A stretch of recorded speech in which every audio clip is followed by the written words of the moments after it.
चलो बैठो ना किधर भाई तुसी उधर सर उस साइड आ जाओ उधर ही जा रहे हैं यार क्योंकि सब देखो ना का जाना कैसा तुसी इधर सर तुझे इधर बीच रखो नहीं नहीं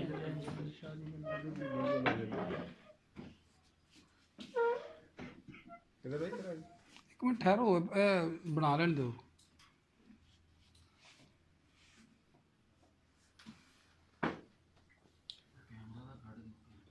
ओ यार तेरे को कैमरा नहीं करना आंदा शायद आदमी यार मैं समझा एक मिनट इधर हो ये सब उधर ऊपर तो साइड से हो जा ए कैमरा हाथ ले रखो सर तो पीछे हो जाए महबूब सामने चलो बैठो ना किधर भाई तुसी उधर सर उस साइड आ जाओ उधर ही जा रहे हैं यार क्योंकि सब देखो ना का जाना कैसा तुसी इधर सर तुझे इधर बीच रखो नहीं नहीं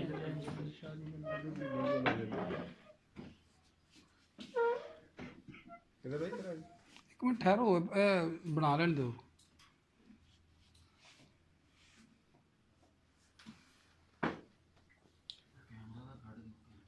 ओ यार तेरे को कैमरा नहीं करना आंदा शायद आदमी यार मैं समझा एक मिनट इधर हो ये सब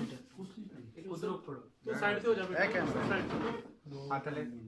रखो सर तो पीछे हो जाए महबूब सामने हाँ सही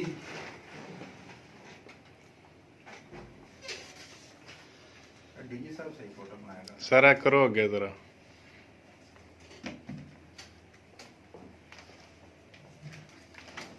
ये फॉरेन इंडियन करेंसी वगैरह तमाम जितनी भी है और तमाम ये इंफॉर्मेशन मिलने के बाद बाकायदा तौर पर रेकी करके इनके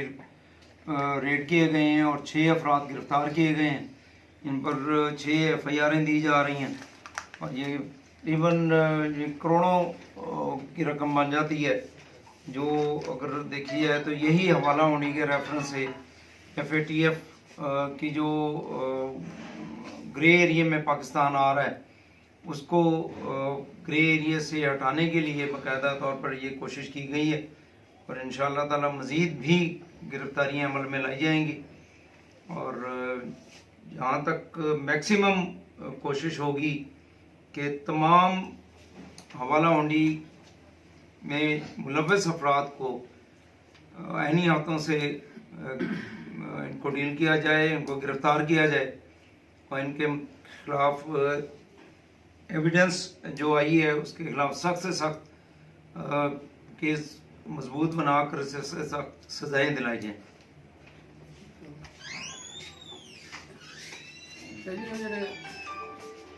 ਉਹ ਦੋ ਨੇ ਨਾ ਜਿਨ੍ਹਾਂ ਦੇ ਪੈਰਾਂ ਦੇ ਵਿੱਚ ਚੜੇ अस्सलाम वालेकुम अपना ये फोटो लाओ मैं कर रहे व्हाट्सएप करो करने दिखाओ भाई खबर किधर भी तो है बना लो ना खबर बना किधर है लो। पाँव पे चढ़ाई नहीं थी जो वीडियो में नहीं होते जो नाल नाशाम दाग दी है ना ये कितनी अमाउंट है ਜਿਹੜੇ ਉਹ ਦੋ ਨੇ ਨਾ ਜਿਨ੍ਹਾਂ ਦੇ ਪੈਰਾਂ ਦੇ ਵਿੱਚ ਚੜੇ अस्सलाम वालेकुम अपना ये फोटो लाओ मैं कर रहे व्हाट्सएप करो करने दिखाओ भाई खबर किधर भी तो है बना लो ना खबर बना किधर है लो। पाँव पे चढ़ाई नहीं थी जो वीडियो में नहीं होते जो नाशाम दाग दी है ना ये कितनी अमाउंट है